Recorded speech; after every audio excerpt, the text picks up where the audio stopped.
जय श्री सीताराम मित्रों, प्रिय बंधुओं, भक्तजन, दयालु, हमारी मातृशक्ति, आप सभी मार्कंडेय पुराण को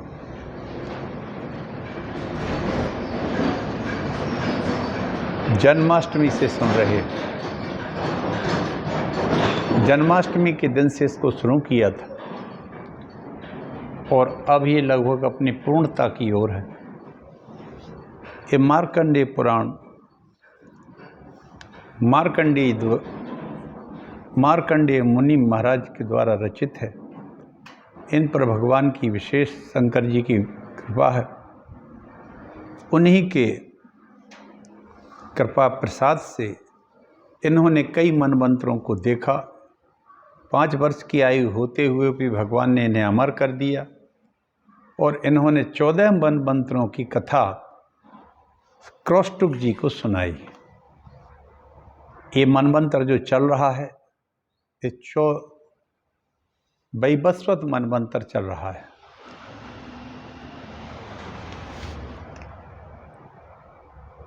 ये बराह कल्प चल रहा है। वर्तमान में वैवस्वत मनवंतर चल रहा है। कलयुग का प्रथम चरण है।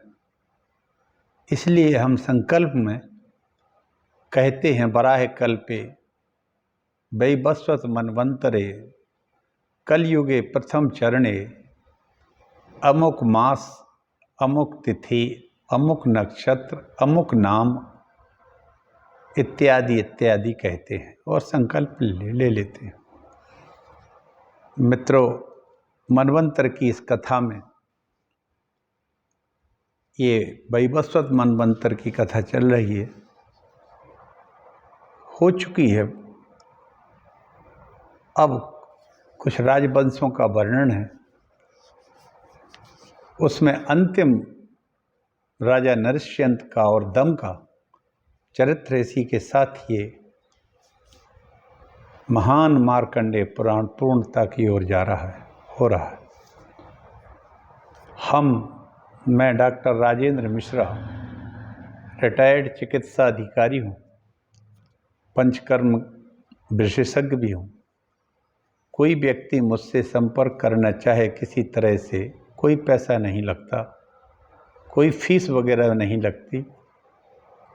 मैं टीकमगढ़ मध्य प्रदेश से बोलता हूँ। पिछले 2 वर्ष से मैं निरंतर बोल रहा हूँ श्रीमद् भागवत को,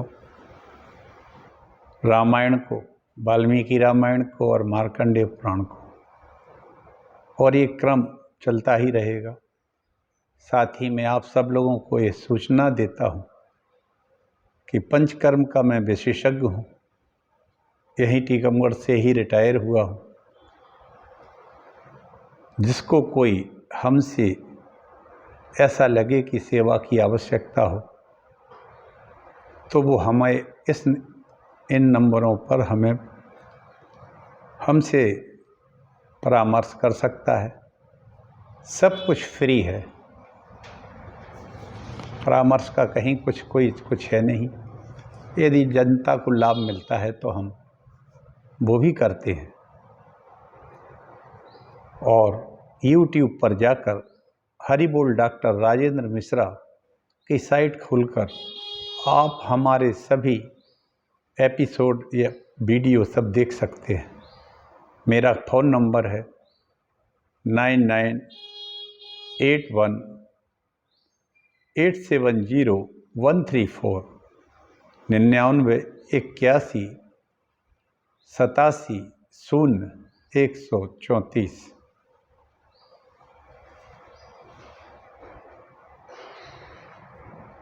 आइए अब हम सब छोटा सा मंगलाचरण करके अपने कथा को आगे बढ़ाते हैं।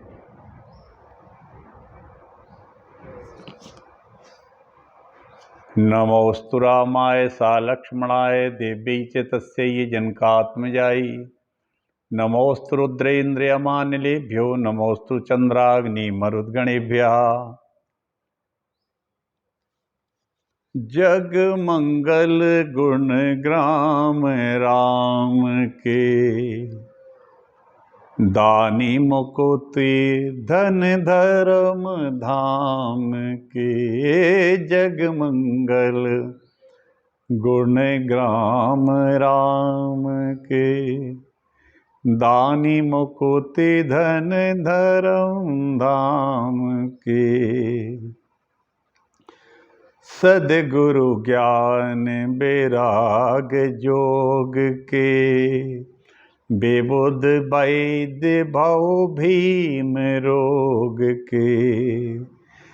जननी जनक सिय राम प्रेम के, बीज सकल व्रत धर्म नेम के। जग मंगल गुण ग्राम राम के, दानी मुकुट धन धर्म धाम के।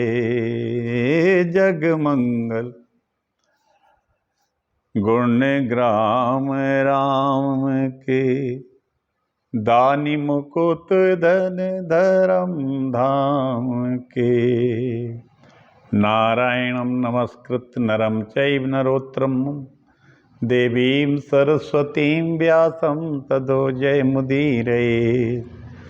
अच्युतानंत गोविंद नामोच्चारण भेषजात, नश्यन्ति सकला रोगा सत्यं सत्यं वदाम्यहम्।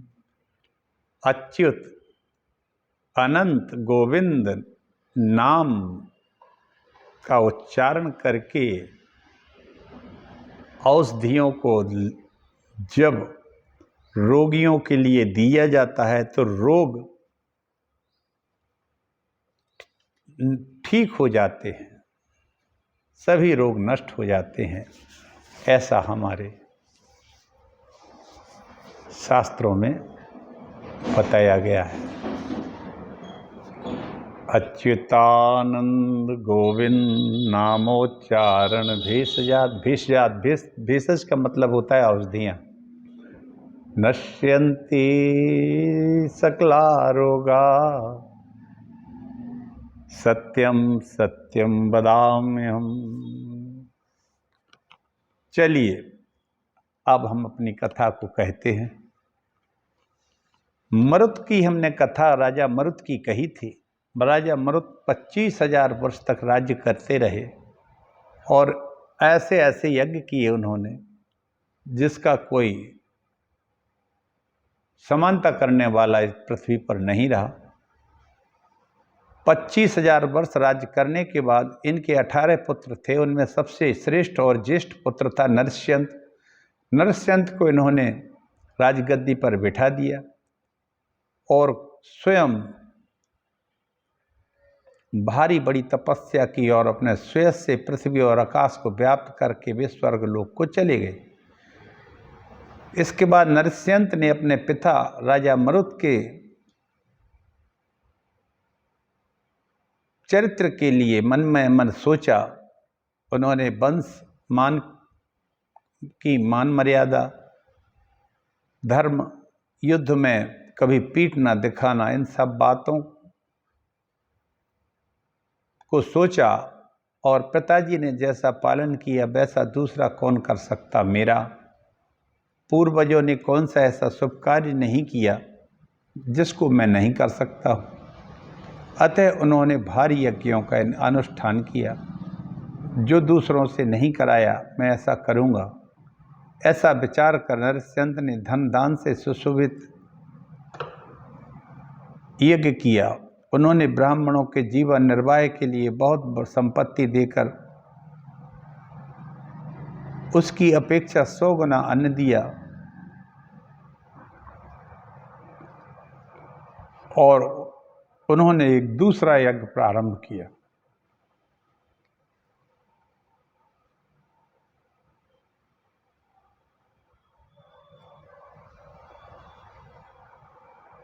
और ऐसे यज्ञ किए इन्होंने जो भूतो न भविष्यति, पूर्व दिशा में 18 करोड़, पश्चिम में 7 करोड़, दक्षिण में 14 करोड़ और उत्तर में 15 करोड़ यज्ञ एक ही समय में प्रारंभ किए। इस प्रकार मरुत नंदन राजा नरस्यंत बड़े ही धर्मात्मा हुए। वे अपने बल और पुरुषार्थ के लिए सर्वत्र प्रसिद्ध हुए और नरस्यंत्र के दम नामक पुत्र हुआ, जो दुष्ट शत्रुओं का दमन करने वाला था, महान बलशाली था, दया और दयावान भी था, शील भी था। बब्रू की कन्या इंद्रसेना नरस्यंत की पत्नी थी। नरस्यंत जो राजा हुए, इनकी पत्नी इंद्रसेना थी।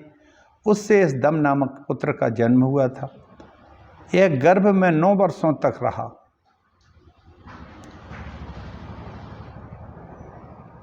बृहस्पति नाम के एक दैत्य ने इसको धनुर्वेद की शिक्षा दी।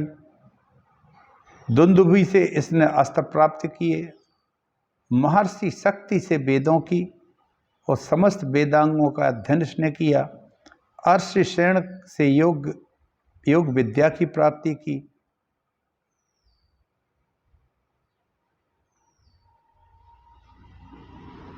इस तरह से दम में सर्वगुण संपन्नता आ गई। यह अस्त्र विद्या का ज्ञाता हुआ। एक राजकुमारी सुमना थी, जो चारु वर्मा की पुत्री थी। उसकी प्राप्ति के लिए उसने स्वयंवर रचा। वहां भी दम गया और दम से उस सुंदरी कन्या का विवाह हो गया। वहां और भी राजा आए थे, उन्होंने विरोध किया। दम ने उन सबको युद्ध में हरा दिया और सुमना नाम की पत्नी, जो चारु वर्मा की पुत्री थी, उससे विवाह करके चले आए। इसी में एक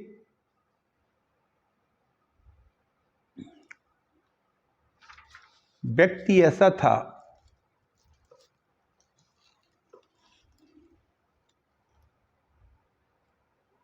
जो ये युद्ध में भाग कर तो चला गया था, लेकिन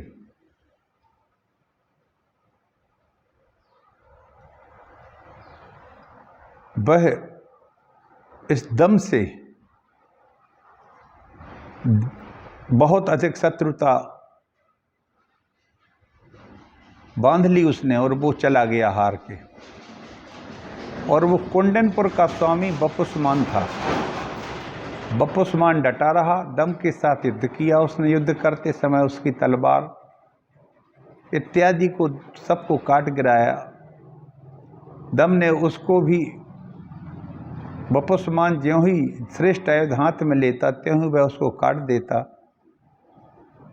अब युद्ध करने का विचार ना रहा।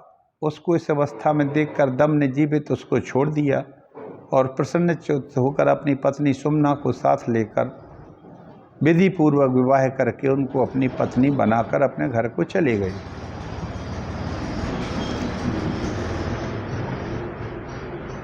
सुमना को पत्नी पाकर दम बड़े प्रसन्न हुए।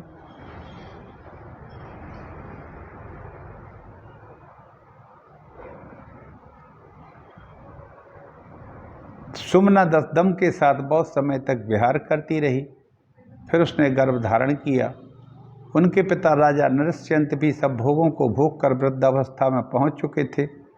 वे अपनी पत्नी इंद्रसेना के साथ वन में वानप्रस्थ नियमों का पालन करते हुए रहने लगे।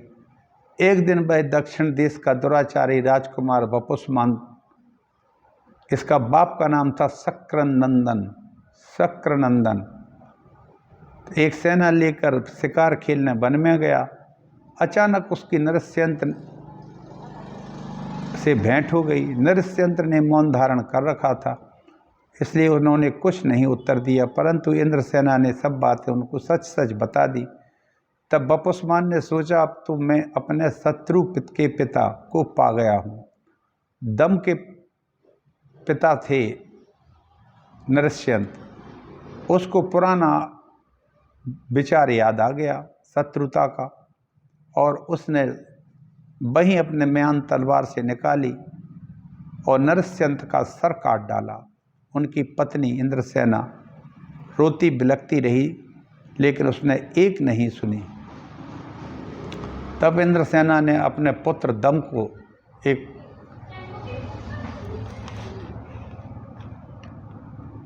तपस्वी को भेजा और कहा कि राजा चारों वर्णों का और चारों आश्रमों की रक्षा करता है, चाहे वो कोई भी वर्ण हो। राजा चारों वर्णों की और चारों आश्रमों की रक्षा करता है। तुम तो तपस्वियों की रक्षा भी नहीं कर सकते। तुम्हारे महाराज पिता नरसिंह के विषय में यह बात प्रसिद्ध हो गई है कि बिना किसी अपराध के उनके केस पकड़कर वपुष्मान ने उनकी हत्या कर दी, और वो भी तुम्हारी शत्रुता के कारण। ऐसी स्थिति में तुम वही कार्य करो जिससे तुम्हारे धर्म का लोप ना हो जाए।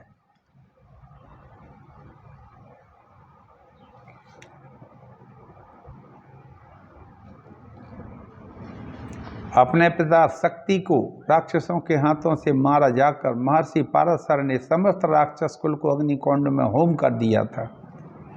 मैं ऐसा मानती हूँ कि तुम्हारे पिता नहीं, तुम मारे गए हो, उनके ऊपर नहीं, तुम्हारे ऊपर तलवार गिरी है। यह तुम्हारी ही मर्यादा का उल्लंघन किया गया है। अब तुम्हें भृत्य कुटुंब और बंधु बांधवों सहित वपुष्मान के प्रति जो बर्ताव करना उचित हो वह करो। इस तरह से जब उन्होंने इंद्रसेना ने माने दम की माता ने दम को जब ये संदेश भेजा, तब उन्होंने आकर दम ने आकर वपुष्मान के ऊपर चढ़ाई कर दी। शक्रनंदन वपुष्मान को जब यह पता चला तो उसने भी युद्ध करने के लिए अपने दुर्ग से बाहर निकला। तब दम ने समस्त देवता, मनुष्य, सिद्ध, नाग सबके देखते हुए उस नीच क्षत्रिय वपुष्मान की छाती को चीर डाला। यूं कहकर दम ने अपनी तलवार से छाती चीर डाली। दम ने वपुष्मान की पूरी छाती को चीर डाला। इस प्रकार अपने पिता के बैर का बदला लेकर वे पुनः नगर को लौट आए। सूर्यवंश के राजा ऐसे ही पराक्रमी हुए हैं। इनके अतिरिक्त और भी बहुत से सूरवीर, विद्वान, यज्ञकर्ता और धर्मज्ञ राजा हो गए हैं। वे सभी वेदांत के पारंगत पंडित थे। मैं उनकी संख्या बतलाने में असमर्थ हूँ। इन सब राजाओं का चरित्र श्रवण करके मनुष्य पापों से मुक्त हो जाता है। मित्रों, इस तरह से नरसिंह और महाराज दम की कथा के साथ ये मार्कंडेय पुराण की कथा पूर्ण हो जाती है। और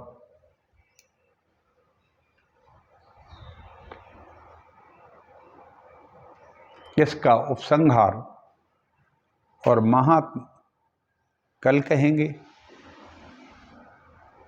इस तरह से पक्षियों ने जैमिनी को पूरी कथा सुनाई। श्री मार्कंडेय पुराण का उपसंहार और महात्म कल कहेंगे। ये हमारे पुराणों में 7वें क्रम पर आता है। ब्राह्मम पादमम वैष्णवम च शैवम भागवतम तथा नारदीयम च मार्कंडेयम च सप्तमम। ये मार्कंडेय पुराण 7वां पुराण है। आग्नेय अष्टकम अग्नि पुराण 8वां है। भविष्यम नवम स्मृतम भविष्य पुराण 9वां है। 10वां ब्रह्म वैवर्तम 10वां ब्रह्म वैवर्त है। नरसिंह एकादशम दत्ता 11वां पुराण नरसिंह पुराण है। 12वां पुराण वराह पुराण है। स्कंदमात्र त्रयोदशम 13वां पुराण स्कंद पुराण है। 14दशम वामनकम कौरवम 15दशम तथा महास्वयं च गारुणम चैव ब्रह्मांडम तथा परम। 18 पुराणानाम नामधेयानि या पठेत त्रिसंध्यम जपते नित्यम सो अश्वमेध फलम लवेत। इस तरह से हमारे ये 18 पुराण हैं। ये पुराण हमारे भारत की संस्कृति के रत्न हैं, सनातन धर्म के आधार हैं। मित्रों, सभी लोग इनको गीता प्रेस गोरखपुर में ये सभी पुराण बड़े अच्छे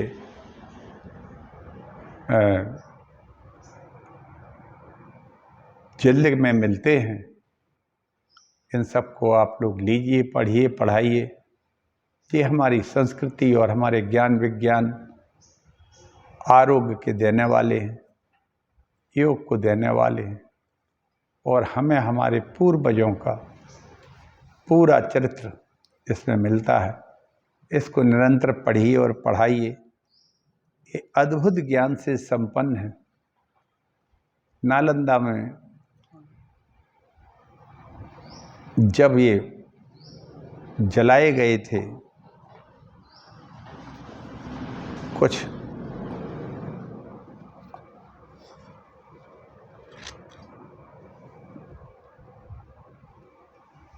आताताई आक्रांताओं के द्वारा, तब इन पुराणों के लिए कंठ कर लिया था हमारे ऋषि मुनियों ने, पूर्वजों ने। उस कंठ में क्योंकि रख सकते नहीं थे, रखते तो ये लोग उसका हत्या कर देते, तो इनको एक कंठ कर लिया था, याद कर लिया था, स्मरण शक्ति में इनको स्थित कर लिया था। फिर समय आने पर इसकी पुनर्रचना की। इस तरह से ये 18 पुराण हमारे बीच में उपलब्ध हैं। इनको पढ़िए और अपनी संस्कृति को समझिए। ये संपूर्ण भारतवर्ष देवभूमि इसीलिए कही जाती है। विश्व में इतना समृद्ध शाली साहित्य कहीं नहीं है। आप सभी को मेरा प्रणाम। मार्कंडेय पुराण की कल उपसंहार और महात्म पूर्ण हो जाएगा, करेंगे। इसी के साथ ही सब लोग मार्कंडेय पुराण की कथा पूरी हो जाएगी और सुनिए। इसके बाद हम संभवतः ब्रह्म पुराण कहने की कोशिश करेंगे, क्योंकि ब्रह्म पुराण हमारा प्रथम पुराणों की श्रृंखला में पहला पुराण है। ब्रह्मम पादमम विष्णुम शैवम भागवतम तथा। ब्रह्म पुराण पहला पुराण है, और ब्रह्म पुराण में हम अगला परसों से एक कल पूर्ण हो जाएगा मार्कंडेय पुराण। ब्रह्म पुराण की कथा शुरू कहेंगे। आप सब लोग उसको सुने। ब्रह्म का बड़ा सुंदर निरूपण है।